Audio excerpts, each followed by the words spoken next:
I want to take some time here this morning, and first I want to thank Matt for engaging some of my ideas from this book, Selfhood and Authenticity.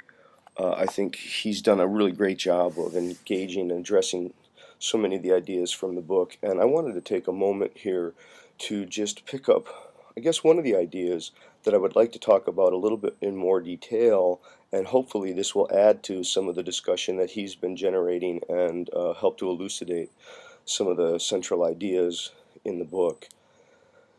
The concept that I want to talk about is the reflective pre-reflective distinction, or what's sometimes known as thetic and prethetic consciousness. And I want to begin by saying I am not suggesting that by the notion of reflective or pre-reflective, I'm suggesting an either-or scenario. I'm not trying to suggest that there's either reflective or pre-reflective consciousness.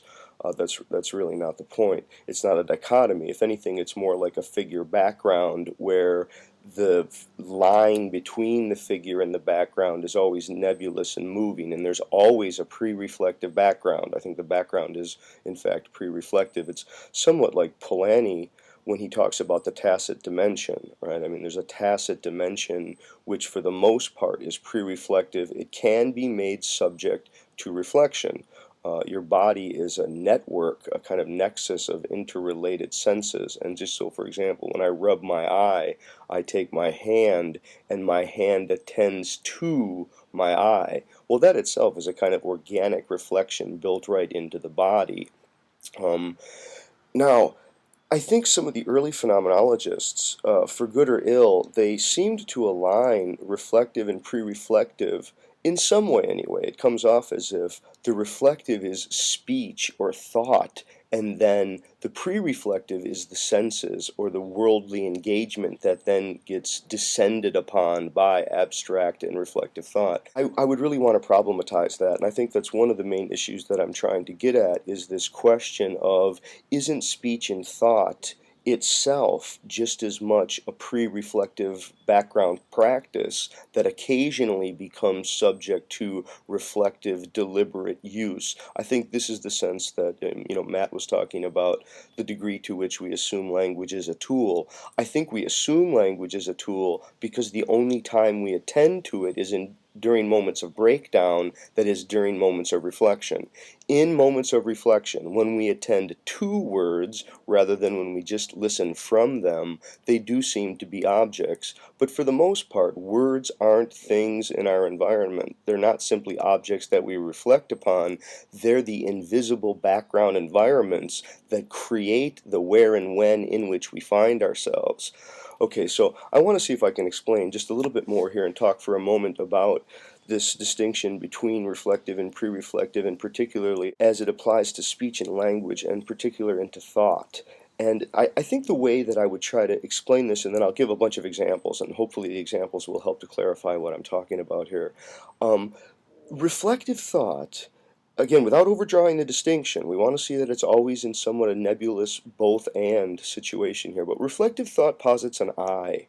It really is, it gives a discrete analytic figure, and there's a kind of I, or a sense of self, a moment of presence where the subject reflects upon something, right? This is what Merleau-Ponty calls a slackening of the intentional threads. There seems to be some sort of I, some sort of self that's there as a correlate in addition to the experience that's being undergone. In the pre-reflective experience, we sometimes speak of it as being eyeless, or to be lost, or to somehow be completely engaged in the background without ever coming to oneself as an addition to the experience. I think we sometimes think that there is a thinker there, and the thinker's always there, and then the thinker sometimes thinks thoughts. I think that's really not what's happening. I think what's really happening is there is thought, and thought is always going on to some degree. It could be just background songs stuck in your head.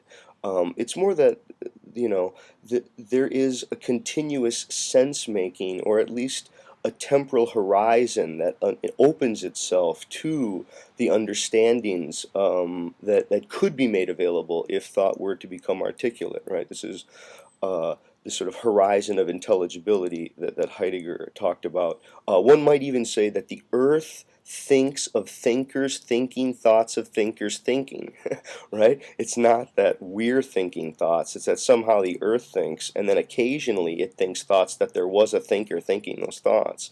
Now, okay, that is a possibility, and let me see if I can give some clarity. And also, let's not deny the resources that we do have for moments of reflection. I think we can be very reflective in our thought. The point is, though, that we can't be unlimited in our ability to be reflective. For the most part, we do need to recede into a pre-reflective practice.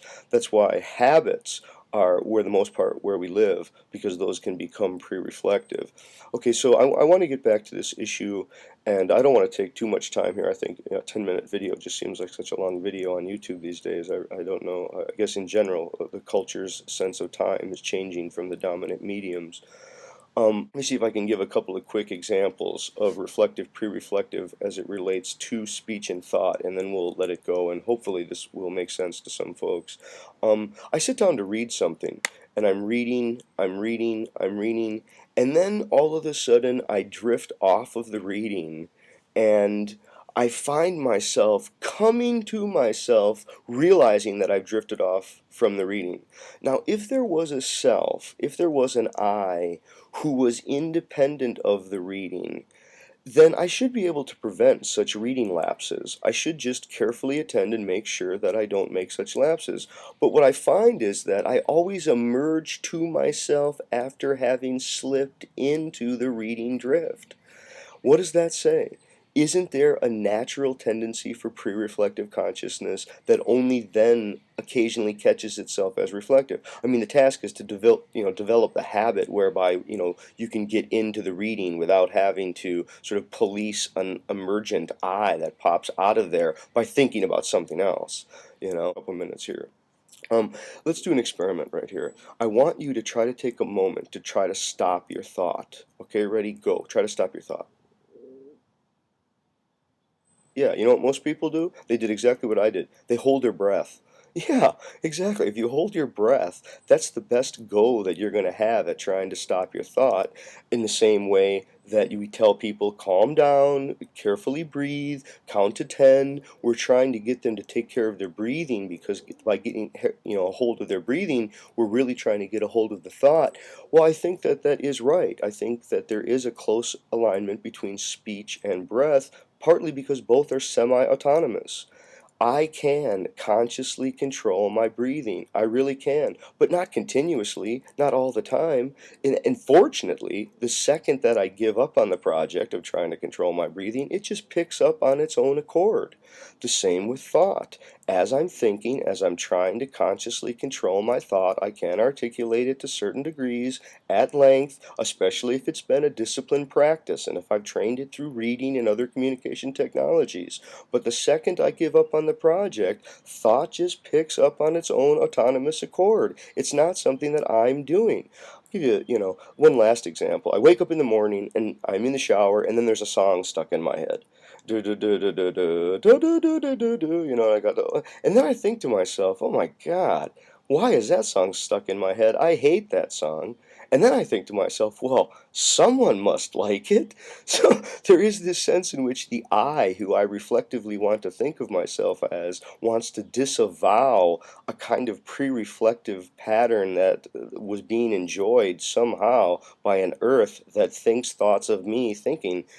And I guess what I've been trying to say in this, I guess this is the longest video I've shot now, is that again, I just want to thank Matt for having engaged this book. I do think that the ideas that I'm trying to talk about here are very important, and I would like people to think more about the relationship between earth and self and thought, and with any luck, people will come to terms with the pre-reflective nature of thought, and of how much, what that tells us about who we really are and how we relate to others in the larger world. Okay, well, have a good day.